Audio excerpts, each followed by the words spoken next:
Delhi liquor policy కేసులో నిందితురాలిగా ఉన్న BRS MLC Kalvakuntla కవితకు సుప్రీంకోర్టు నిరాశ ఎదురైంది.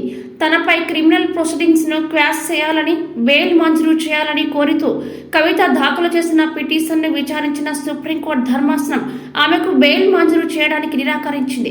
పిటిషనర్ ఎవరైనా సరే తాము ఏకరీత విధానాన్ని అనుసరిస్తామని ఈ సందర్భంగా ధర్మాసనం వ్యాఖ్యానించింది. బెయిల్ కోసం నేరుగా సుప్రీంకోర్టును ఆశ్రయించడాన్ని తాము అంగీకరించబోమని తెలిపింది. బెయిల్ కోసం ట్రయల్ కోర్టుకే వెళ్లాలని సూచించింది. ఎవరైనా సరే బెయిల్ కోసం తొలుత కింది కోర్టుకే వెళ్లాలని స్పష్టం చేసింది. తన అరెస్టు చట్టవిరుద్ధమంటూ రాజ్యాంగ ఉల్లంఘనలకు సంబంధించి కవిత లేవనెత్తిన అంశాలను గతంలో విజయ్ మదన్ లాల్ కేసుకు ధర్మాసనం జత చేసింది. కేవలం రాజ్యాంగ ఉల్లంఘనలకు సంబంధించిన అంశాలపై మాత్రమే విచారణ జరుపుతామని తెలిపింది. ఇదే విషయంపై దాఖలు చేసిన మరో పిటిషన్తో కలిసి విచారిస్తామని సుప్రీంకోర్టు తెలిపింది.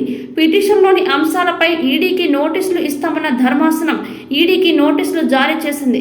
ప్రస్తుతం కేసు మెరిట్స్లోకి వెళ్లబోమని స్పష్టం చేసింది. సుప్రీంకోర్టులో కవిత తరపున ప్రముఖ సీనియర్ న్యాయవాది రాజకీయవేత్త కపిల్ సిబల్ వాదనలు వినిపించారు.